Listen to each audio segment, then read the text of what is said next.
Je vous souhaite la bienvenue à votre émission Passion Auto. Cette semaine, on a encore beaucoup de matériel, comme à l'habitude, évidemment.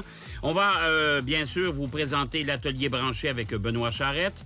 On va également parler d'actualité à la toute fin de l'émission. Mais on a deux essais intéressants, dont un essai qui est tout de même exclusif. La première, la Ioniq 5, la mode est aux voitures électriques, bien sûr. Et dans un deuxième cas, on va vous faire rêver un peu avec la nouvelle Rolls-Royce Ghost.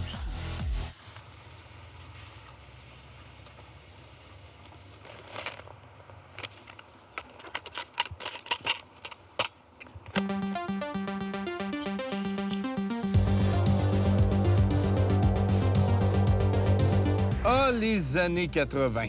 Une époque qui s'est démarquée avec une mode vestimentaire créée par des daltoniens, des coiffures inflammables et des technologies de pointe accessibles au grand public.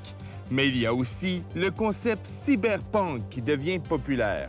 C'était une nouvelle vision de la science-fiction où l'on présentait un futur dystopique, comme dans le film Blade Runner en 1982. Le cyberpunk est devenu légèrement kitsch dans le monde du design après le tournant du millénaire. Mais l'année 2020 marque une renaissance majeure, comme le jeu vidéo Cyberpunk 2077, mais aussi Elon Musk qui a dévoilé son Cybertruck, et plus récemment, la DeLorean qui fera un retour. Même mon caméraman s'en est inspiré pour la déco de sa chambre à coucher. J'ai pas refait ma déco. Et ce n'est qu'un début. Et la Hyundai Ioniq 5 est un bel exemple de rétro-futuriste de style cyberpunk. Ça veut-tu dire que la société est en train de s'effondrer? D'après toi, début de la fin, man. Hyundai veut rappeler la Pony, leur première voiture commercialisée à grande échelle pour la marque et qui avait été un succès sur le plan des ventes, mais un échec pour la réputation du constructeur. Mais la Ioniq 5 ne sera pas un échec. On vous a préparé un reportage.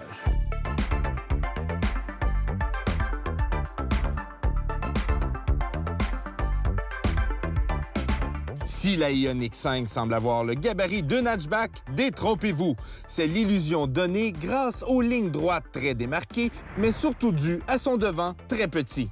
Mais dans les faits, elle est aussi grosse qu'une Hyundai Palisade, c'est pas peu dire. Des lignes carrées et des éléments nous rappelant la vision du futur par les créateurs des années 80, comme l'utilisation massive du pixel pour les feux arrière, le niveau de la charge, et même le logo Hyundai laisse sa place à 4 pixels sur le volant. On aime ou on n'aime pas, mais chose certaine, ce style est la prochaine tendance. Et Hyundai nous a même présenté la Ioniq 7 en novembre dernier, un concept encore une fois sorti d'un film rétro-futuriste. 100% électrique, Hyundai n'a pas fait les choses à moitié avec la Ioniq 5. Le constructeur nous offre 3 moteurs. Le plus petit est un moteur de 125 kW, alimenté par une batterie de 58 kWh. Le second est de 168 kW, avec une batterie de 77,4 kWh. Et le dernier, un moteur de 239 kW, alimenté par la batterie de 77,4 kWh et qui affiche une autonomie de 488 km. Jamais tu vas faire 488 km. Fait que tu fasses 350, là, ça va être bien beau. Cette dernière peut booker le 0-100 en 5,2 secondes. Et c'est cette version qui a l'attraction intégrale, grâce à ces deux moteurs. Passons à l'intérieur! Passons à l'intérieur! Dans l'habitacle, on respire. Ce sont les claustrophobes qui vont être contents. Cette impression d'espace est due au fait que, oui, il y a de la place, mais aussi grâce au plancher plat. Hyundai a décidé de ne pas continuer la console, qui est amovible, soit dit en passant, et de dépouiller aussi celle-ci. Mais, je sais pas, c'est peut-être pour mettre une sacoche ou un VHS. Pour le reste du design, c'est épuré. 2 gros écrans, quelques boutons, c'est tout. Très efficace comme système, capable de tout faire là-dessus. Mais un des points forts, c'est l'affichage tête-haute. C'est pas juste un affichage tête-haute, c'est un affichage de réalité augmentée, vraiment efficace. Et pour finir, les bancs zéro gravité pour être dans un confort absolu pendant que vous chargez votre voiture. En plus, ça vous donne même la position idéale pour vous divertir.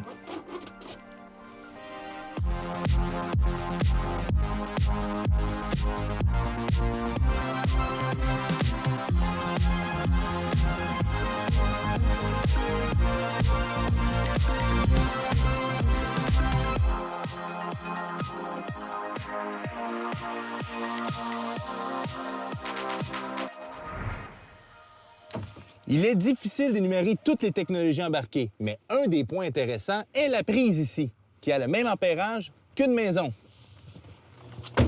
Puis ça marche-tu? Ah, ça marche pas. Mais l'autre 3. Ah, that's it. Petite pizza pochette. Oh. Avec un prix de 47 435 $ pour la version Essential, le prix est intéressant, mais cette déclinaison n'a pas le système de régulation de la température pour la batterie, ce qui affectera tôt ou tard la durée de vie et les performances de votre batterie, et par conséquent, la valeur de revente. Mieux vaut passer au modèle supérieur, moyennant un 2000 $ de plus pour la version Prefer. On obtient le système de régulation de la température et bien plus. La Ioniq 5 sera un succès. Elle est bien pensée, sauf pour la console du milieu, là, je la comprends pas encore. Mais bref. Logeable, confortable, efficace et un prix compétitif. Vous aimez la technologie de la Ioniq 5, mais pas son style? Pas de problème. Du côté de Kia, on a le V6, même plateforme, différents designs. Dans les deux cas, prévoir un bon délai de livraison. Mais si vous voulez la recevoir plus rapidement, j'ai un truc pour vous. Il suffit simplement de... Oh non. Je t'avais dit de souffler dedans.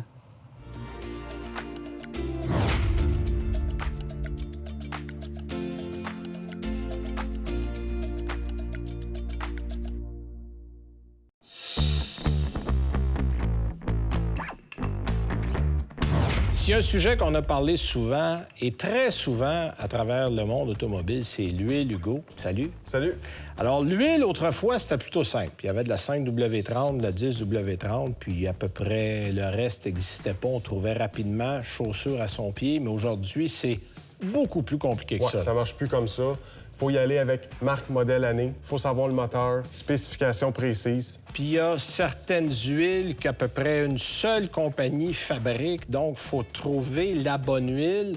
Donne-nous un exemple. Là, Ouais. Le nouveau moteur, je pense que c'est chez GM. Là. Exactement. Exemple, les moteurs 3 litres diesel de chez GM, ça prend la norme d'Exhaust D.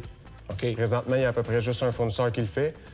C'est pas long que les autres fournisseurs le Oui, sortent. parce que là. c'est nouveau. C'est J'imagine que là, on va trouver après ça les normes. Et il y a aussi des huiles selon le genre de véhicule qu'on possède. Parce que si vous avez une voiture performance ou même une voiture antique, c'est d'autres normes qu'on applique. Oui, ça prend des huiles, exemple dans Lucas ou Valvoline, qui ont plus de zinc dedans.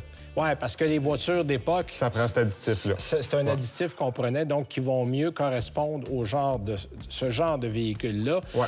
Il y a même des compagnies comme Honda qui ont des huiles de différentiel spécifiques, parce que c'est uniquement cette compagnie-là qui a ce genre d'huile-là. là. Oui, Honda Acura, c'est de l'huile qui appelle double pont, qui est spécifique au différentiel de Honda. Donc, c'est... Et puis, on ne peut pas commander d'un autre. Là. Ça prend cette huile-là. Ça prend ça, oui. OK. Dans ce qui m'a intéressé, que j'ai trouvé différent, vous avez aussi de l'huile pour les armes à feu. Oui, on a de l'huile d'arme à feu, de mouline à pêche, mais ce qui est le fun aussi, on a de l'huile pour les supercharge. Ah oui, ça, c'est intéressant, en fait, les compresseurs volumétriques. Là. Ouais. Ça prend de l'huile, ça. Oui, OK. la plupart des gens ne le savent pas, mais on a cette huile-là en magasin. Chose intéressante aussi, Hugo, on a souvent des problèmes avec les carters d'huile. Là.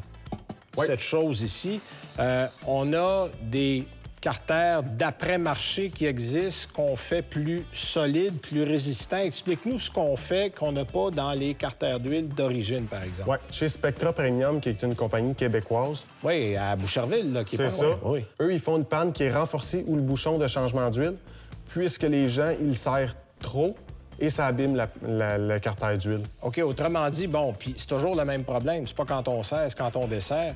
Et là, on enlève tout le filetage, en fait, de la vis. Puis là, on est obligé de changer à finalement un carter pour une vis. Oui, parce que les gens n'utilisent pas une clé dynamométrique pour bien serrer Ici. au bon couple. Ouais. Donc, c'est ça qui abîme les filets. OK, donc vous avez ça où on a des trous qui sont spécifiquement renforcés avec un filetage qui est plus robuste. Ouais. Puis on peut même changer la vis là, en question. On peut changer le boulon OK. ou aussi le joint d'étanchéité qui est recommandé d'être changé. Ouais. Et évidemment, on recommande toujours d'utiliser la clé dynamométrique pour avoir le bon couple de serrage. Et de cette façon-là, on va garder notre carter plus longtemps. Oui, exactement. Merci, Hugo. Merci.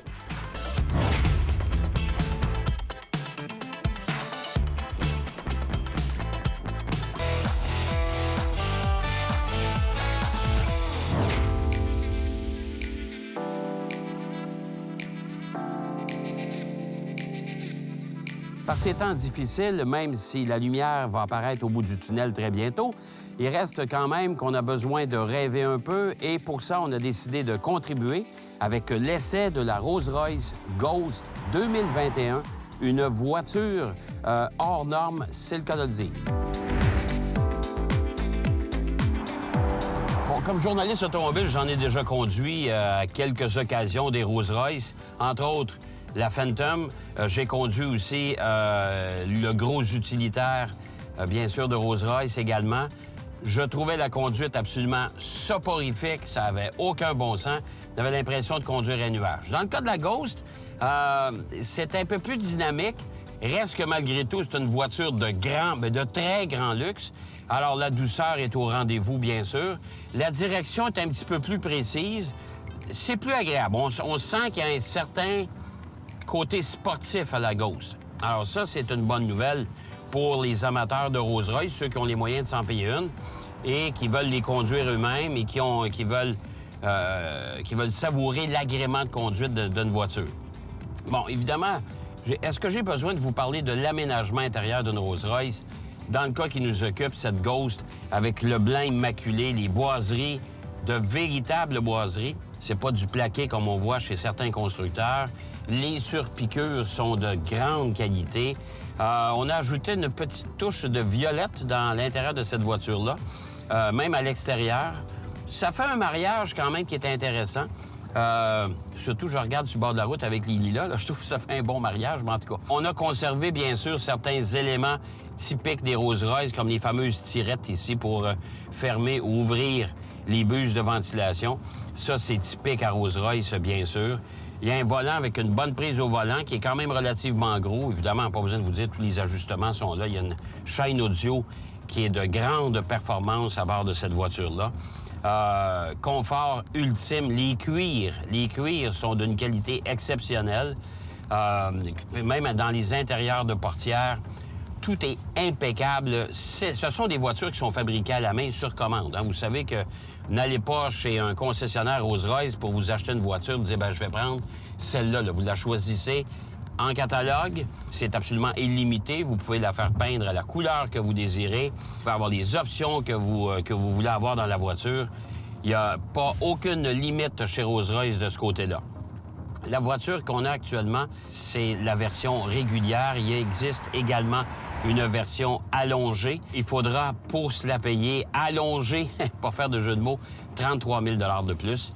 Mais on parle d'une voiture de 400 000 et là, ça grimpe allègrement, tout dépendant des options que vous allez y ajouter. Bien sûr, cette voiture-là est aussi sophistiquée sur le plan mécanique. On profite, bien sûr, des technologies qu'on a trouvées chez BMW. Donc, on a un rouage intégral. Ça, c'est une autre bonne nouvelle. Pas sûr que je la sortirai l'hiver, mais ça, c'est d'autre chose. D'ailleurs, le représentant, le propriétaire de la concession Rolls-Royce à Montréal s'est dépêché à dire, c'est aussi efficace sur la pluie. Et il a tout à fait raison. Sur chaussée mouillée, c'est important d'avoir quand même un rouage intégral. Ça ajoute en efficacité. Devant, sous le capot, sous l'immense capot, on parle d'un V12 de 6,75 litres. C'est au-dessus des 500 chevaux, bien sûr, au-dessus des 600 livres-pieds de couple. La voiture pèse quand même 6 900 livres. C'est une voiture de 3 tonnes, ça, cette affaire-là. Alors, je n'ai pas besoin de vous dire que là aussi, on a besoin quand même d'un moteur qui va faire du bon boulot, mais ça se fait dans la plus grande douceur. La chaîne audio est fermée actuellement, là, et c'est d'une tranquillité à bord de l'auto. C'est fantastique. Alors, bien sûr, à ce prix-là, on s'attend aussi à ce genre de comportement. 4 roues motrices, mais 4 roues directrices aussi. Alors, les roues vont s'incliner à l'arrière, vont s'incliner à une certaine vitesse pour faciliter les manœuvres de stationnement, entre autres. Et ils vont s'incliner dans le même sens que les roues avant, passer une certaine vitesse sur les routes. Alors, pour faciliter les prises de virage, les bretelles d'autoroute et choses comme ça. Alors, ça ajoute, bien sûr, au comportement un peu plus sportif de cette Rolls-Royce Ghost qui se veut quand même très imposante. Et là, tous les petits gadgets Rolls-Royce sont là, bien sûr, les parapluies insérés dans les portes arrière, les portes qui s'ouvrent et qui se ferment à distance, c'est-à-dire tout seul par la simple pression d'un bouton. C'est vraiment le grand confort et c'est vraiment une voiture. Si vous avez les moyens de vous payer ça, j'ai l'impression que vous avez les moyens de vous payer un chauffeur de temps à autre. Ça, c'est le cas de dire. Dans le segment des voitures de grand luxe, mais surtout dans le summum du confort, évidemment, il y a Bentley, vous pouvez toujours vous acheter une Mercedes Maybach. Il y en a quand même quelques-unes. Mais une Rolls-Royce, ça demeure une Rolls-Royce et c'est probablement elle qui occupe le haut du peloton. Bien sûr, la Ghost, ça demeure un compromis un petit peu plus intéressant que la Phantom, honnêtement, pour quelqu'un qui aime conduire, parce que c'est un peu plus dynamique, mais il reste que quand même, on respecte les normes initiales de Rolls-Royce, c'est-à-dire on a l'impression d'être assis dans un nuage.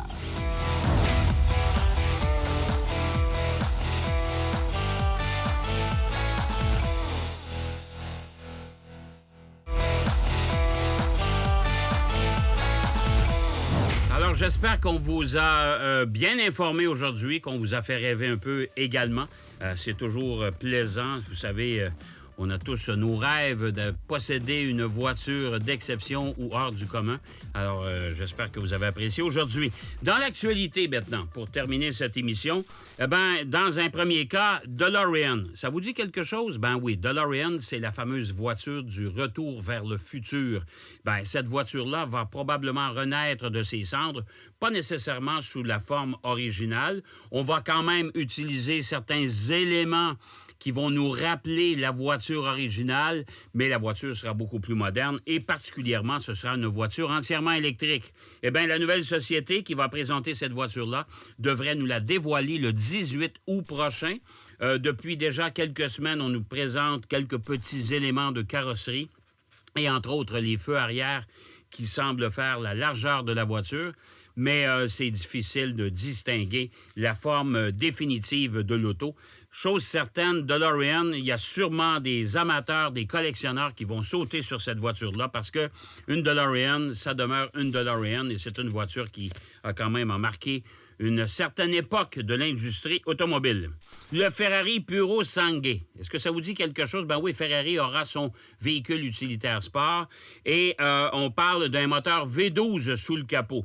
Alors, on ne parlera pas de voiture électrique pour une fois. On va parler de moteur thermique original. Alors, le fameux V12 de Ferrari devrait se retrouver sous le capot de ce véhicule-là. On parle d'un V12 atmosphérique qui pourrait produire 819 chevaux, imaginez-vous, et plus de 510 livres-pieds de couple. 819 chevaux, c'est absolument incroyable, surtout pour un véhicule de cette catégorie-là. Et on parle que le véhicule pourrait être présenté d'ici la fin de l'année ou au plus tard, début 2023. Autre nouvelle intéressante, vous savez, il y a beaucoup d'amateurs de Nissan GT-R, cette voiture mythique de Nissan. Eh bien, la prochaine génération de la GT-R pourrait être une voiture entièrement électrique. Ben oui, c'est la tendance, bien sûr.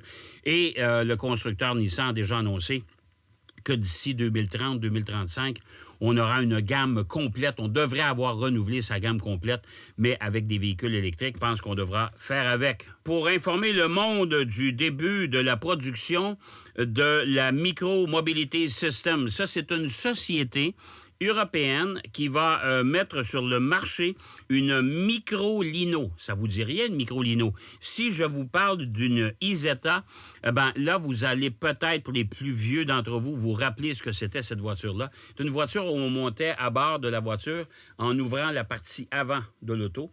Le volant était attaché, d'ailleurs, après le haillon à l'avant. Avec, c'est un véhicule 4 roues, 2 roues normales à l'avant et 2 roues de montée de façon plus rapprochée à l'arrière, 2 petits trous. Eh bien, cette voiture-là va être commercialisée, mais dans un mode électrique seulement. Et après plusieurs retards, on avait annoncé d'ailleurs la voiture au Salon de l'Auto de Munich. On devait commencer la production. Bien là, voilà, c'est officiel. La voiture a commencé à être produite. On parle de produire à peu près 3000 unités d'ici la fin de l'année pour cette année. On parle de 6000 au cours de l'année 2023, mais on espère fabriquer 25 000 voitures par année. C'est une voiture à caractère urbain. Malheureusement, elle ne viendra pas chez nous, mais elle est mignonne comme tout. Et cette petite voiture-là, pour vous donner un peu l'aspect technique de l'auto, On parle d'une autonomie de 200 km. C'est pas beaucoup, mais c'est une voiture à caractère urbain, bien sûr. On parle d'un poids de 400 kg. Alors, il faut l'attacher quand il vente trop. Vitesse maximale de 90 km/h. C'est quand même raisonnable, surtout pour une utilisation en ville. Et du côté européen, on parle d'un prix de vente à partir de 12 000 €. C'est une voiture d'à peu près 20 000 20 22 000 $. Le groupe Aston Martin a annoncé le départ de son directeur général. Le torchon brûle chez Aston Martin. Il semble avoir certains problèmes au niveau de la haute direction. Il y a des gens qui ne s'entendent pas nécessairement avec le grand patron d'Aston Martin. Donc, Tobias Moores, qui venait tout juste d'être engagé pour le groupe, justement, Aston Martin, a tiré sa révérence et on va le remplacer par un ancien employé de chez Ferrari. Il y a la rumeur qui veut qu'Aston Martin F1 pourrait être vendu à Audi. Vous savez qu'Audi arrive bientôt dans le giron de la Formule 1, un peu comme Porsche. Porsche, c'est presque déjà résolu. C'est probablement avec Red Bull à titre de motoriste. Mais chez Audi, on voudrait avoir sa propre équipe. Et il y a une autre rumeur qui mentionne M. Lawrence Stroll, le milliardaire canadien, pousserait la vente même à vendre Aston Martin, la marque, à Audi. C'est une histoire à suivre, évidemment. Mais avec l'arrivée du DBX, bien sûr, Aston Martin commence à se sortir la tête de l'eau. La situation financière va pas mal mieux. Alors, vous savez, les SUV, c'est ce qui vient sauver la plupart des constructeurs actuellement. Eh bien, Alpine, vous savez, ce n'est pas simplement une équipe de Formule 1. Alpine aussi, c'est une marque de voiture. Le groupe Renault a ramené cette voiture-là sous une forme qui ressemble passablement à la voiture originale, un peu plus moderne, bien sûr, et c'est une voiture qui est commercialisée du côté européen déjà depuis quelques années. C'est ce qui complète notre actualité pour cette semaine. La semaine prochaine, on va vous présenter l'essai de la Corvette. Ben oui, on va parler, bien sûr, d'entretien avec l'Atelier Branché et Benoît Charette. On aura de l'actualité et on aura, bien sûr, une chronique Cinéparc. D'ici là, surtout, soyez prudents et je vous souhaite bonne route.